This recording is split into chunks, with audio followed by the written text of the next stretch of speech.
Really? Okay, yes, we are on YouTube now. Hello, everyone. Welcome back to Academy of Astrology Monthly podcast. And today with me is my dear friend Marcus and Mandy. Hello, boys. How are you? Hello. Hello. Good. Yeah, So, acceptable. so nice to Sailing see you along. both together, right?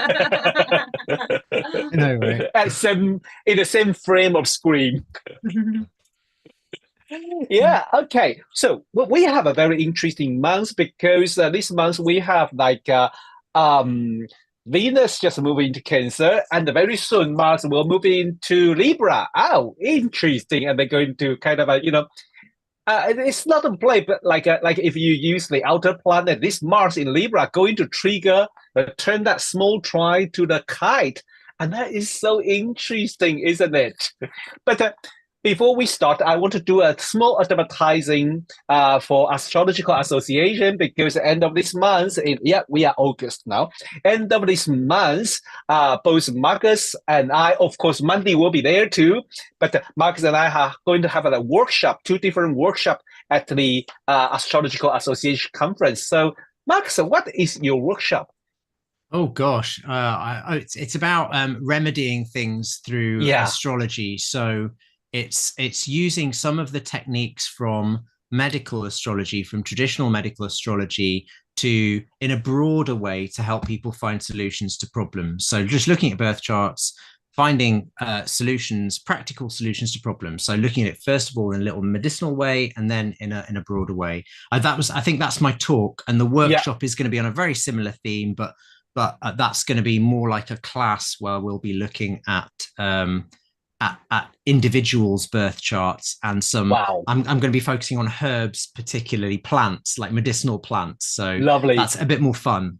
Yeah. Well, if you are into astronomy, you can join me on my workshop because I'm going to teach a little bit about the stargazing and the astronomy from the chart to the sky. So, we are going to say when we see the chart, but where exactly in the sky, we are going to, step by step to understand the whole procedure, how to, turn the chart back to the sky and how to understand the reason of the cosmos. So it would be very, very interesting. But also, I want to do another tiny advertising, a full of advertising today, but don't please stay with us. So on the 8th of August, I have a webinar because usually Friday I do the podcast, but this Friday is quite special for some people who do the spiritual products. It's the 8th of August. People talking about the Lion Gate portal. And then I'm going to talk about the astronomy reality behind this Lion Gate portal because people are talking about the alignment between Sun and the Ceres. I said, wait a moment. The alignment between Sun and Ceres, that was happened months ago rather than now. If you know that Ceres is at like 14-degree Cancer. So alignment between the Sun and the Ceres should be on the 6th of July rather than tomorrow, rather than next week. So I'm going to explain what's the exactly we should think about Ceres for that Lion Gate portal. It was Heliacal rising. So I'm going to explain also talk about a little bit of mythology behind the Ceres. Okay, so that would be the webinar next week on the 8th, on the Friday evening, 8th of August. And it's a free donation one. Just, give when you can. Okay. Well, so I'm not going to take too much time, but we are going to dive into what's coming up. Should we start with the Venus in Cancer then, Marcus? Okay, sure. So, I mean, Venus has just popped into Cancer, hasn't she? She'll be in there, I think, for a month. I don't think she's retrograding or going backwards. Yeah, it's just a bit of a change from Venus in Gemini, which is the talky, chatty, let's shop Venus, to Venus in Cancer, which is let's stay home and bake muffins kind of Venus. So it's kind of like the pleasures of the home and the pleasures of staying in and having a comfy sofa and just having a chat with a friend. It's the comforts of home. It's home comforts. That's the vibe of Venus in Cancer, and it's also just because it's Cancer is the sign that kicks off the summer. It's also just a good time for garden parties and things like that. It's a nice thing for having pleasurable events. It's a nice time, all else being equal, for having pleasurable events at home. Of course, it's slightly dampened by the fact that Saturn is in Aries at the moment, so it's squaring that Venus from what's traditionally an overcoming square. But that square will be separating over the coming sort of days or weeks. At the moment, Venus, having just popped into Cancer, is her plans for relaxing on the sofa with some biscuits, or for having a nice little garden party, are being pooped on a little bit by Saturn in Aries, which is like, nope, you have all these deadlines. Sorry, you can't relax just yet. It's that kind of thing. So, yeah. I love that, because I just noticed since the Venus moving into Cancer, and I was like, planning, what should I eat today to please myself? There's another reason you all know, but I'm just like every day. Oh, okay. Today I was thinking my idea is on the matcha Basque cheesecake. So it's like, wow, that sounds lovely. That is crazy. But I'm just like, I'm going to do that. I'm going to do that. And it was like, so I would like have a list of what I like to eat with that Venus in Cancer. Yeah. Okay. Monday. What do you think about these Venus in Cancer? Yeah, I agree with what Marcus said. You really captured the mood of it. And talking of moods, Cancer is that the moody sign of the zodiac, isn't it? So it might be a time. I think it went into Cancer. Venus did yesterday, the 31st, and it's going to be moving out on the 25th of August. So we've got almost a month of it. And it's maybe time to pay attention to your moods as well, where you have kind of mood swings, particularly if you've got anything in Cancer during the month. That'll be a transit, or anything in the cardinal signs as well. As we know, that's Capricorn and it's Aries and Libra. So you'll get sort of a transit, fast moving transit. As Marcus said, it's not going slowly, Venus. It's not going to be going retrograde. It's not an intense transit. It's a sort of ephemeral transit. But it might be time to just pay attention to your moods. Pay attention to the weather as well. How does the weather, talking of garden parties, how does the weather affect your mood? You find when it's a bit hot, it's too much. When it's a bit sort of wet, it's miserable. When it's kind of cloudy, so there's more of that kind of sensitivity and emotional sensitivity as well. So we might be finding our moods sort of swinging a little bit, and how other people's moods affect you, because it's a very sensitive Venus, and Venus likes to give and yield and compromise and combine and blend, and with Cancer that kind of almost empathy, those sort of porous boundaries can go a bit too far, and that's when that Cancer crabbiness kicks in, and then the defensive shell kind of goes up. So emotionally, it also might be about, as I say, that where you defend yourself and protect yourself, and that emotional vulnerability might come up. But on the whole, I think it's a nice sign for Venus. Yeah, beautiful. Okay, well, Max, do you want to add anything in about this? No, not really. I mean, I think all of that's true about definitely the emotional sensitivity and moodiness of Cancer. As somebody with Mars in Cancer, all of that's true, definitely. But I think at the moment, because we've got Jupiter in Cancer with Venus there, I think absolutely all of that's true. While Venus is in Cancer, you might notice that the way I think that might play out is you'll reach, it's like, it can be stuff like comfort eating or reaching for pleasures because of your mood. Do you know what I mean? Yeah, it's like, so home comforts become more important because of exactly what, Mandy, you were just describing there so eloquently, which is that Cancerian sensitivity to mood and environmental changes, just subtle shifts. But I do think with both Jupiter and Venus present in Cancer, for anyone who has Cancer in their chart, like Cancer rising, Cancer sun, Cancer moon, it's kind of you're very insulated with both of those benefics in the sign, broadly speaking, as in like some of the what might get to you at other times when both the benefics are in the sign you might be a little bit more buffered. So it's a weird paradox. You might be more, I think how it might play out, the way to square that circle is you might just be more aware of when something could upset you, and you're able to turn that frown upside down more easily, because it's like, all right, I'm gonna forget that and have a biscuit. I'm just gonna forget that. Do you know what I mean? That's the vibe of Venus in Cancer. It's like, well, that was a bit upsetting. I'm gonna have a gossip about it and then have a biscuit. Do you know what I mean? It's just like, exactly. We'll have a nice cup of tea. It's like, rather than have the argument with my neighbor who's just really pissed me off, I'm just gonna have a cup of tea. Do you know what I mean? So that's nice. And that's the 12th of August, that it's the actual exact conjunction between Venus and Jupiter is on the 12th of August. So everything that we've kind of said about that, you know, really luxuriating in the home comforts is going to be exaggerated, and there's a lot of generosity, I think, as well. There's the energy of generosity in that Venus Jupiter conjunction as well. We might like need to perhaps watch our spending, or watch our eating too many biscuits and cakes. The waistline could expand a little. but you know what? This is my personal experience. In the end of the day, you should be happy you can keep those body fat. 100%. Exactly. I mean, I do think, I don't know if you guys covered this last time, but the I do think we'll need that Venus conjunction with Jupiter in Cancer because of the Mars Saturn opposition, which is applying still. And I don't know about you guys, but because I've been really feeling it. I've already had an argument this week, which I wasn't proud of afterwards, but I was just like, I had to walk away from it because I was going to rip the person's head off.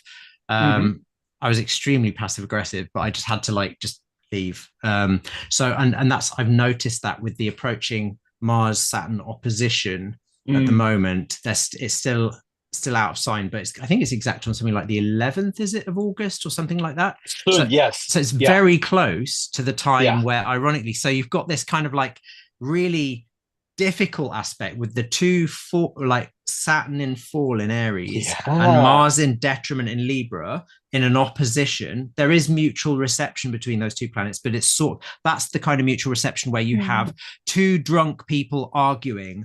They're sort of agreeing with each other, but they're both too drunk to realize it, so they're just carrying on with the argument. That's the kind of that's what I see with that opposition being like. And then the Venus Jupiter in Cancer could be like one of two things, because it's in square to that opposition.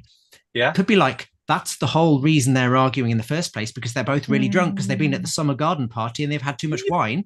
Or it could be the potential let's leave this, guys, now, come on, let's move away from this and let's back off and just go home and chill out and enjoy your home for comforts and move away from this. But I think it's a really interesting combo that we've got this quite gnarly confrontational aspect with those two. And I think what it will produce is that kind of passive aggression in a way, where it'll start with real aggression, but I think people will end up just cutting off and retreating to avoid setting everything on fire. Because that's as a Saturn Mars ruled person, that's how I've been feeling over the past week. And I've been noticing it just in the environment. It's interesting as well to note that Saturn and Neptune are in a conjunction at the moment. So when you talked about being drunken, yes, that just completely fitted the analogy. Mike, when I saw that aspect in the chart when I was looking at it earlier, that what came to my mind was that sinking feeling. That kind of do you know what I mean? That feeling of after you've had a row, or after you feel like you've lost your SHIT for a bit, and then it's like, that sinking feeling. So that's the Mars Saturn, and then the Neptune bit of it is like, oh God, and then and then the next day, obviously, you've got that Venus Jupiter. So that's when you're not going to want to leave the house. You're going to make yourself better and comforted by anything that you will, and then you'll probably emerge feeling a bit rejuvenated and supported. I think it is. I think it's definitely along those lines, Mandy. It just made me think of a bit of a Clueless quote. I mean, one of my favorite films from 25 years ago, going down a shame spiral. Do you know what I mean? Just like that's the Mars Saturn retrograde and whatever. But yeah, I think the Jupiter Venus is potentially a really good antidote to that. But because it's in square, it's kind of like, it's almost like it could also be, in a weird way, the provocation, like the desire to just be comfortable and in your own space and enjoying your space. And then if anything intrudes upon that or impinges upon that, or someone else crosses a boundary, then it's a weird mixture of volatility and comfort. Yeah. Because don't forget, we've got cardinal signs at work here as well. These are all cardinal signs we're talking about as well. So it's that kind of get to the point, sort out the problem, get straight to the number, but in different ways depending on what signs. But that combination of signs, you're gonna that was so interesting because we already mentioned about the Mars in Libra without introduce it. And you just go straight through in. So how about we going to look this full moon on the 9th of August, because it's very interesting. We already maybe interpreted maybe half part of it because all the important aspect was in that chart. Okay, should we go to have a quick look, and we can add something about the moon position on at the 16 degree of Aquarius. But I think the important signification significance of this chart, I think quite interesting. The Mars opposite Saturn, and then Jupiter and Venus pretty conjunct each other. But the main character, Sun opposite Moon, is at 16 degree Aquarius. So this is also quite interesting. Yeah, because it's kind of a semi-square with a sun, between Sun and Mars, and kind of a Moon and Saturn and Neptune. So it's kind of interesting. Have you noticed that? Yeah, it's a bit of an intense one, isn't it? I mean, the full moon, that axis between Leo, which is the sun, and then the moon in Aquarius. It's like it's about winning hearts and minds, isn't it? You've got heart, the sun, you've got mind, you've got the air sign of Sagittarius. And it's also, I think, about the general themes of this axis of before we look into some of the detail of the aspects, this general sort of axis, this full moon between Leo and Aquarius. It's about love and friendship, really, isn't it? You've got love and desire and romantic love, if we're looking at it from that angle, which is associated with Leo. And then you've got the idea of friendship as well, and that more platonic love that comes with Aquarius. And I was thinking today, I know a lot of people with a lot of Aquarius in the chart, myself included, and we Aquarian people, I've noticed, throw around the word love very lightly.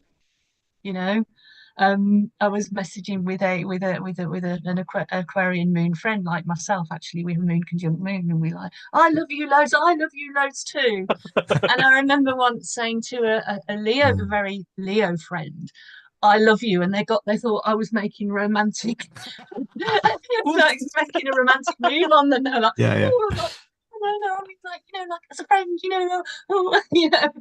So I don't know, that's just been kind of my experience. But this is the kind of the dynamic between these two, and obviously the other dynamic between these two is all the world's a stage for Leo, and Leo is about performance. And again, most of the Leos that I've known who I've been close to, including one that I live with, put them on a stage and they shine. When they're at home in their home life, they need time to themselves. That kind of off stage Leo need, Leos, they're not always on stage. So it's kind of about finding that balance. But when they are on stage and shining, they need an audience. They need these regular common people to come and watch them and applaud them. And that's where the Aquarius comes in, And I was just thinking as well about that axis is about, there's almost, if we're going to get a little bit political about it, Leo is the autocratic energy, whereas Aquarius is the more democratic, democratic energy. So we can see that playing out in the world anyway, but we might see a little bit more of that coming in around about this full moon, more sort of news or more sort of ideologies around autocracy and what it has on the effect it has on democracy and which works best and all that kind of thing. So that's just a few little thoughts that I had when I was looking at the chart earlier. That's really interesting, Mandy. I'm gonna just a total spin off of this and then back to the chart, but you're saying about autocratic and democratic. I think that's exactly right. But I also think, controversial take, autocracy in a sense has got a bad rap through dictators of the 20th century, 21st dictator, because Leo traditionally was the sign of the monarchy or the monarch, the king. And as you know, through study of history, there can be good monarchs and bad monarchs. Now, I myself am veering, I lean towards anarchy. So I'm sort of anti all monarchy on principle myself. But, you know, in terms of how both of those things can function, there can be both good and bad sides to both of those things. You can have benign autocracy in the form of a good monarch, or malign autocracy in the form of a bad king or a bad queen or a bad dictator. Vice versa with collectivism, you can have really good, very democratic setups, or you can have terrible setups, which usually devolve into a malign form of autocracy. Ironically enough, So you know, so one might say, okay, that the difficult side of this is on the autocratic side. But anyway, that was just some philosophical thoughts from that point of view. Because good point, well made, and I totally agree with you. I've heard it said that people say it's never going to happen, but probably the best way of leadership, the best form of leadership is a very benign dictatorship. The issue is how you set that up and who it is and all the rest of it. That's why it would never happen. How to choose one. Yes, there's this little thing called power and what it does to people. On either side, corrupt. You know, on both sides of the coin that we're talking about. The Leo Aquarius sort of dichotomy, dyad, whatever, is I really like the Taoist, the sort of like the Taoist tales, where you know that it was sort of like in Taoism, you know, it's all about going back to simplicity and not coveting things out there and just going back into yourself. So their setup in Taoism was like, really the ideal grand leader should be like a local farmer who definitely doesn't want the job but is really competent, and like when people approach them to do the job of leading them, his attitude should be, I don't want this, go away, stop bothering me. That makes the ideal leader. So it's almost like the that's a very Aquarian kind of ideal in a way, but it's sort of incorporating both ends of the axis. But anyway, so we're off topic, but I just thought it was interesting because I think there at the moment there are some very difficult versions of autocracy at play in the world. And just like every performer needs an audience, you know, every king, queen, leader needs its subjects as well. You know, and it's finding, like you said, like you're alluding to, the benign autocrat who is in charge, whether they want to be or not, then they do the right thing. That kind of reminds me a little bit of the rush of philanthropy in the Victorian times as well. That kind of, you know, we've got to do something for these people that have worked so hard during the Industrial Revolution but have got nothing out of it, whereas other people have got very, very wealthy and rich, you know, and that's very much that Aquarian thing, that philanthropy comes into it, and those that have got the power and the leadership are more able to put that philanthropy in place and to make a real difference. So that's another nice way that axis could work well together. Yes, it is. And I do think what we're doing here is in a way a bit of a meta-log of some of the themes in this chart, because what I suspect is going to be activated a little bit around this full moon is stuff that's been coming, you know, well, throughout history, but more so in the public conversation over the past 10 years, you know, with people talking about sort of billionaires versus, you know, public interest and all the rest of it. We've got the Mars, Libra Aries is always about social justice, that axis. And with both malefics in opposition and both in a terrible state, you've got loud-voiced Mars in Libra. Libra was one of the loud-voiced signs traditionally. So that's very vocal about its anger and about injustice or whatever. And then you've got Saturn, which is this sense of Saturn creates a sense of impoverishment, and in Aries it's this sense of like, I don't know, what is that about? Saturn in Aries could be about, it feels like the frustrated, it's just a massively frustrated it's something about people being very vocal. I mean, it'd be vocal about literally cities being bombed and war and things being like walls being torn down and things being blown up. That's what that feels like. So this might be the time of increased public protest. I mean, whether that gets anywhere, I don't know, but there might be that. But there's also just it's a sense of a culmination of a lot of frustration. And I think it will come out in a very humane way because Mars is in Libra and the moon is in Aquarius. So both of those are humane signs. They're literally, Aquarius is human in form and Libra is said to be humane. So Mars's anger here is going to be coming out in a vocal, verbal way, written or spoken. And the moon in Aquarius, as you said, Mandy, it speaks a lot about love, but it's that kind of like idealistic love, isn't it? It's platonic love in a way. It's the love of the forms and ideals that we should be having. And I think exactly as you identified, the moon being opposite the sun and the sun being the individual leaders, I think there's a similar parallel but different culmination of frustration here with the Mars in Libra, the public sort of being vocal about what perceived injustice. It's that Saturn retrograde is kind of something about autocratic tyranny, selfish, tyrannical, destructive control and deceit, like lying about stuff, you know. So and it's that something about that, which is all, I think, very much in that. You can see it on, if you pop onto Instagram or any of the online platforms, it's everywhere. But yeah. When you were talking, Marcus, about obviously this Mars in Libra opposite this Saturn and this Neptune again as well in Aries, a phrase came into my head that feels relevant, especially when you look at I think I'm seeing a semi-square between the moon here and that Saturn Neptune conjunction. So that's quite a different hard aspect. So the phrase that came into my mind was that people saying, all these people rallying, people saying this is what we should be doing, what should we be doing, what should we be doing, and what about me? And which also brings in the Yes. sun there, but then that translates into that humanitarian thing we've been talking about, that many of us want to see this more humanitarian aid going into various places in the world. So that what about me then translates into, or should translate into, well, what about us, or what about them?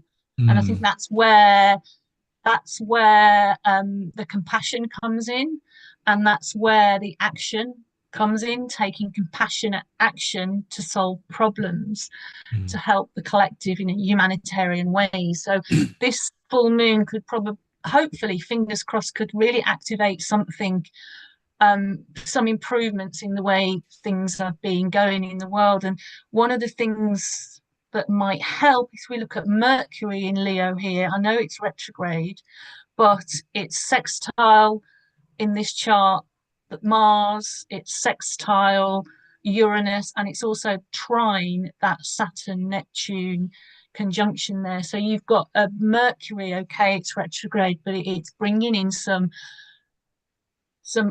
more hopefully helpful energies that can be tapped into.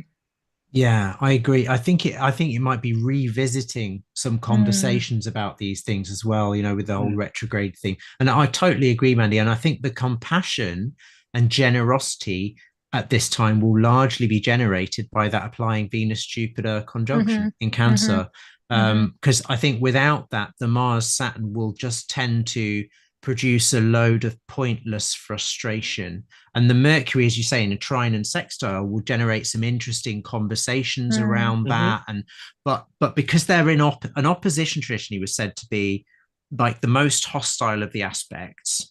But when you've got a mutual reception between those two planets, which traditionally there would be said to be one here, because Saturn is in Aries ruled by Mars, and Mars is in Libra, which Saturn is Saturn's sign of exaltation. So it's like, but it would be it's like I said, it's almost like a fruitless argument or a fruitless thing, because it's just like, all right, let's agree to disagree. That's the vibe I'm getting there. But with the Venus Jupiter applying at the same time, there is this sense of compassion and potential nurture and potential generosity in the air at the same time, as these returning conversations about frustration and about injustice and about tyranny of the individual versus the needs of more than just ourselves, or more than just us, or that kind of thing. Yeah. Yeah. And Mercury's also opposite Pluto, by the way, as well. Oh, Yeah. geez, I missed that. Yeah. Oh, Yeah. Yeah. And it's Yeah. very interesting in this Yeah. chart. We have not only the Mercury opposite, and I think this Mars turned that small tri between the Uranus tri Pluto, and both sextile to the Saturn Neptune to a kite, and that was very cute. And also, yes, have you noticed this one? Yes. Oh, wow. And then the Mercury opposite. Mercury is a stationary and the opposite Pluto. So yes, it's kind of, but I think it is echo again. It again echo what you say. It could have some, very helpful dialogue or kind of momentum trying to do carry on, something Rod, big. Yeah. About trying to a helpful dialogue about trying to do something big. Is that? Yeah. I agree. I think the vibe of that kite that you've just described, Rod, it's exactly that, and it feels like there's something about returning to conversations that are really intense, and there's this backbone of frustration there of like, right, we're all talking about it. It's almost like you can hear the volume going up, people starting to swear with that Mars in Libra. We're all effing talking about it, but what the hell are any of us doing about it? That's what I feel is the frustration. There's the backbone of this kite, and there's returning conversations about it. And I think the presence of Pluto and Uranus are sort of doing two things. They're intensifying, and they're also this need for social change, getting like absolutely okay. So we can identify these frustrations, we can identify these structures that are literally crumbling, these autocratic structures that are literally crumbling. That would be that Saturn retrograde in the sign of its fall with Neptune. We can identify all of these frustrations, and on a personal level, like you were saying, Mandy, this could very much be on a personal level too, not just wide world events, but just on the level of, I think around this time people will be feeling the frustration of talking again. They'll be coming back up in conversation about issues that have come up before that clearly need resolving, and they require some sort of novel social approach, some fairly drastic, okay, what's got to change to resolve all this stuff. But there will be this sort of background, this spirit of generosity, and perhaps a sense of potential relief or refuge and succor is the word I'm thinking of, as in but going on. So yeah, it's an interesting one. Yeah, I'm thinking now of the idea of peaceful protest as well. I think the things we've been discussing in this chart sort of talk about peaceful protest and the power of peaceful protest. Yeah. And I don't, I'm talking about big protest, but I'm talking about sort of little personal peaceful protest personally, which takes us back to what's your personal peaceful process. Yes. And that goes back to what we were saying earlier about, retreating. You think you use the word retreating with Venus in Cancer and then Jupiter being there as well. That kind of retreating as a peaceful, passive protest against whatever it is you're trying to protect yourself against. Yes. So these things work on all different levels. They work on the meta level, say, and the collective level, but they can also work.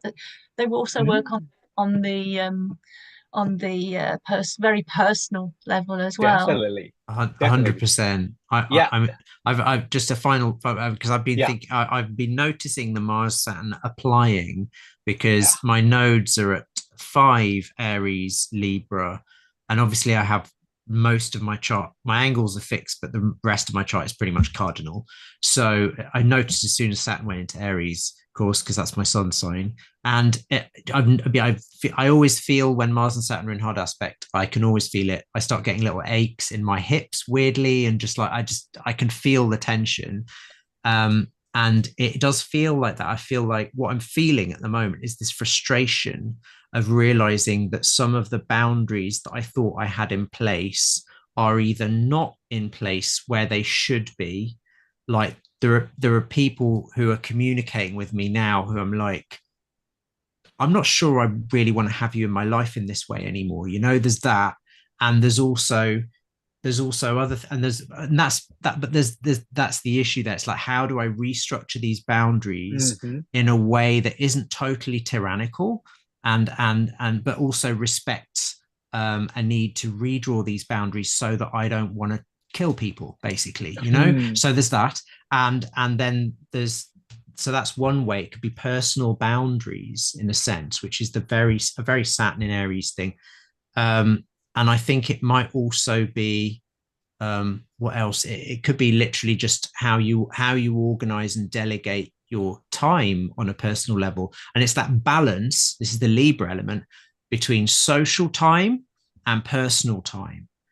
Like, okay, I need this, and then is the personal time that you're, and this is, I'm thinking about all this stuff for myself, so I'm just channeling it, is the personal time that you're giving yourself, is it even healthy? Are you organizing your personal time in a way that's healthy and constructive? So for me, I always historically, Mars in Cancer native, obviously, need or take a lot of time to myself on my own to recover away from people.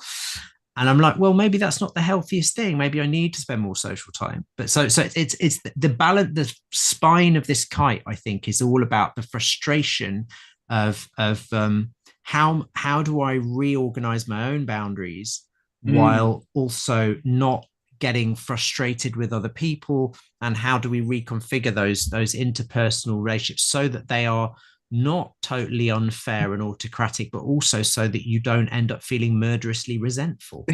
Yeah. Wow, beautiful. I mean, this format sounds very interesting, and with all these, the cardinal planet in cardinal sign, and they all located in the sensitive point, going to trigger that, going to have like aspect with the outer planet. That could be like it could be manifested in the outside world, protest or anger of people, but also like Mandy says, the inner was a peaceful protest. I like that. I love that. I like that. Yeah, beautiful. Thank you, Mandy, to bring this insight.